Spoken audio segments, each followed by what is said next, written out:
ครับวันนี้เราจะมาฝึกเขียนภาษาละนาต่อนะครับอืมเอาภาษาปริวัติแบบที่สามนะครับที่เขียนอันนี้เป็นสำเนียงกำโอ้นะครับเป็นกำของปงปันพี่น้องนะครับว่าเราจะมาดูตัวปะวันนี้นะครับตัวปะกับตัวปะนะครับเอามาดูมาเขียนเลยนะครับเป็นนะครับเป็นเสียงจัตวานะครับเห็นไหมครับใช้ตัวปะนะครับเป็นนะครับตัวจัตวานะครับใช้ตัวปะนะครับมันจะไปเฮียนแบบภาษาไทยเพิ่นก็มาได้นะครับอย่างนี้นะเพิ่นใส่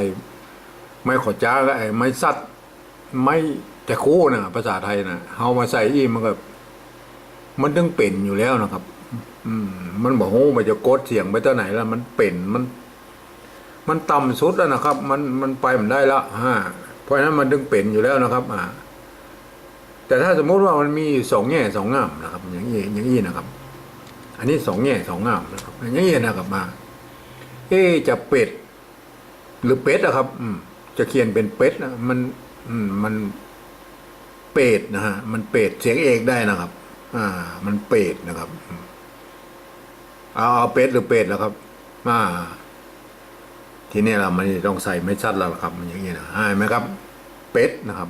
ถ้าเอามาใส่เรามันเป็นเสียงเอกเป็ดนะครับเข้าใจไว้นะครับเป็นโบราณเบอร์เขียนเท่าอี้นะครับเป็นนะเปิ้ลว่ามีไม่สั้นนะครับเป็นกำกำอันนี้มันกำในภาษาล้านนาแล้วมันเขียนแบบบาลีนะครับกำมะนะครับ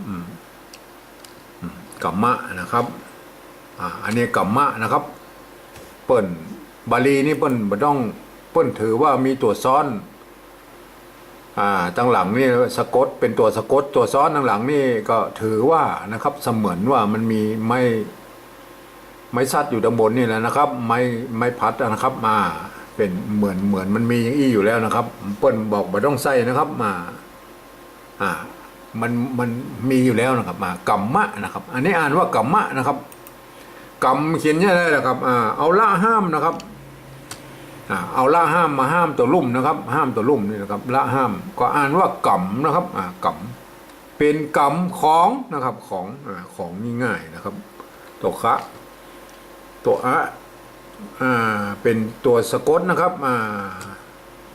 เป็นสระนะครับเป็นสระก็อยู่ทั้งลุ่มนะครับเห็นไหมครับสระเมื่อมีสระเรียบร้อยแล้วก็ใส่ตัวสะกดก็คือตัวงะนะครับตัวสระอยู่ทั้งลุ่มนะครับตัวงะก็อยู่ตรงบนนะครับปงปันนะครับปงปันปงนะครับได้ยินเสียงปงแล้วนะครับปงเสียงสามัญนะครับตัวนี้สามัญใช้ตัวปะนะครับปงนะครับปงความจริงบ้างปงมันจะต้องมีไม่โกงนะครับนี่นะครับปง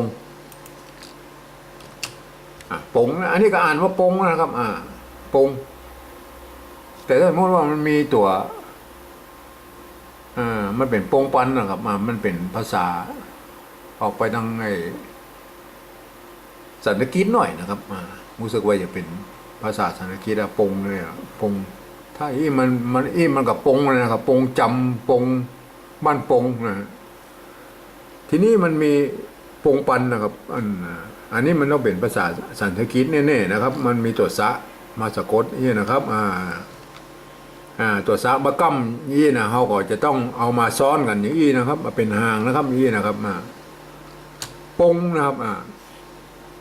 ครับปงปันนะครับปงปันเสียงสามัญเหมือนกันนะครับปันปงปันก็เหมือนกันนะครับอันนี้ซ้อนแบบซ้อนแบบบาลีนะครับตัวนะเป็นตัวที่5ของใต้วรรคนะครับทะนะตัวทะเป็นตัวที่4นะครับตัวทะเป็นตัวที่4นะครับก่อนตัวนะสามารถขึ้นไปซ้อนตัวที่4ได้นะครับตัวนะนี่ยิ่งใหญ่นะครับเพราะว่าเป็นตัว5นะครับตัว5จะซ้อนตัวหน้าวรรคได้หมดนะครับตัว4ตัวทะนะนะครับ ตะทะตะทะนะครับสี่ตัวเนี่ยตัวหน้านี่ขึ้นไปซ้อนในหมดนะครับก็เหมือนกับกำเนี่ยนะครับโปงปันนะครับไม่ต้องไปใส่ไม้สัตว์ดีนะครับไม่ต้องใส่แล้วนะครับก็โปงปันนะครับอันนี้มันก็เหมือนเหมือนพุทธนะครับเหมือนพุทธนะครับบางคนบอกอ่านมันเป็นพุทธเป็นพุทธบางพุทธก็ความจริงมันต้องว่าอ่านเป็นอันนี้ปงปันนะอ่านเป็นปงปันบางคนว่าอ่านเป็นพงพันนะก็ได้นะครับ ก็แล้วแต่นะครับก็แล้วแต่พี่น้องก่อนพี่น้องปี้ปี้เสียงโทนะครับปี้ใจตัวป้านะครับปะปี้นะครับเห็นไหมครับ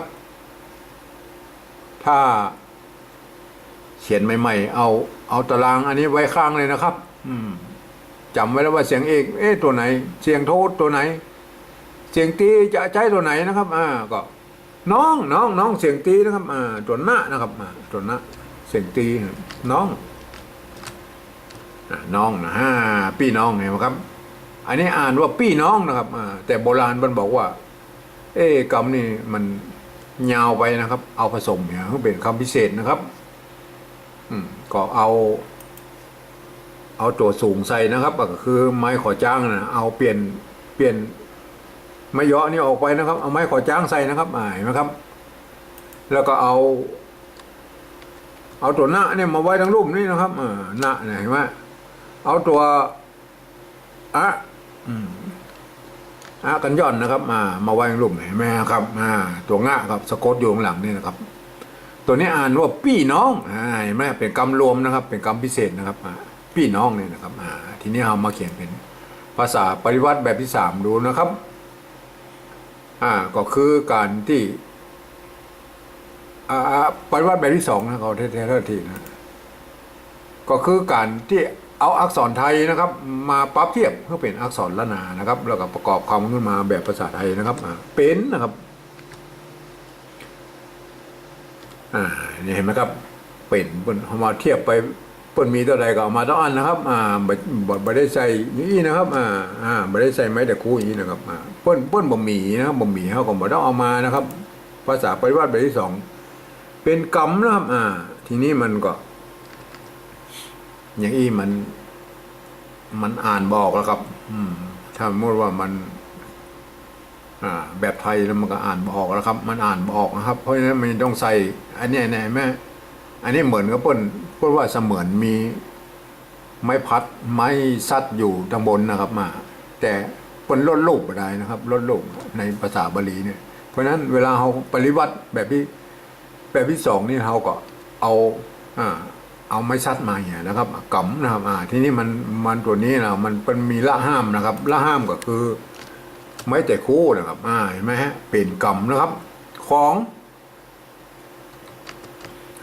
นี่มันตรงตัวนะครับปงปันนะครับปงตัวป้านี่ใจตัวพอพานนะครับยืมตัวพอพานนะครับมันมีปงนะตัวสะสบ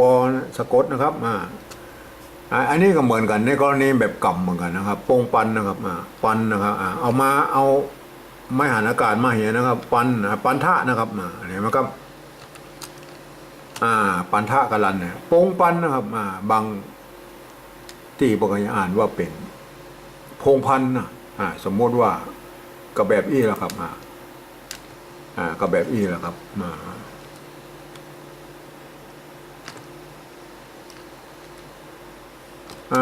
พุทธะพุทธ